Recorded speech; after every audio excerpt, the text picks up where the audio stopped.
ನಮಸ್ಕಾರ ವೀಕ್ಷಕರೇ, 2-3 ದಿನ ಆಯಿತು ನಿಮ್ಮನ್ನು ಭೇಟಿಯಾಗಿ. ಈ ದಿನ ಭೇಟಿಯಾಗಲಿಕ್ಕೆ ಬಂದಿದ್ದೀನಿ. ಪ್ರಕೃತಿ ಎಷ್ಟು ಚೆನ್ನಾಗಿದೆ ಅಲ್ವಾ. ಈ ಹೂವು ಆಗಿರ್ಬೋದು, ಇದು ಬೀಸೋ ಗಾಳಿ, ಮಂಜು, ಮಳೆ 2-3 ದಿನದಿಂದ ಪ್ರಕೃತಿ ತುಂಬ ಚೆನ್ನಾಗಿ ಕಾಣ್ತಿದೆ ಅಲ್ವಾ. ತುಂಬ ಸಂತೋಷ ಅನ್ನಿಸ್ತಾ ಇದೆ. ಈ ಸಂತೋಷದಲ್ಲಿ ನಾವೊಂದು ಕವನವನ್ನು ರಚನೆ ಮಾಡಿದ್ದೀನಿ.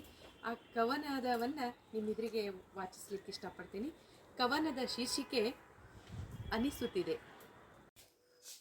ಮಂಜು ಕವಿಯುತ್ತಿದೆ, ಮಳೆ ಸುರಿಯುತ್ತಿದೆ, ಭಾವಬಂಧ ಅರಳುತ್ತಲಿದೆ, ಅಂತರಂಗ ಮಿಡಿಯುತ್ತಿದೆ, ಮಿತಿ ಇರದ ಮಾತು ಹೊರಹೊಮ್ಮುತ್ತಿದೆ, ಕೊನೆಯಾಗದ ಅನುರಾಗ ನಲಿಯುತ್ತಿದೆ, ಮನಸ್ಸುಗಳಿಗೆ ಹೆಜ್ಜೆ ಹಾಕುತ್ತಲಿದೆ, ಬಹುಪಾಲು ಹೃದಯಕ್ಕೆ ಘಾಸಿ ಅನಿಸುತ್ತಿದೆ, ಹೃದಯಕ್ಕೆ ಘಾಸಿ ಅನಿಸುತ್ತಿದೆ. ಕವನವನ್ನು ಆಲಿಸಿದ ಎಲ್ಲ ಸಹೃದಯಿಗಳಿಗೆ ನಮನಗಳು.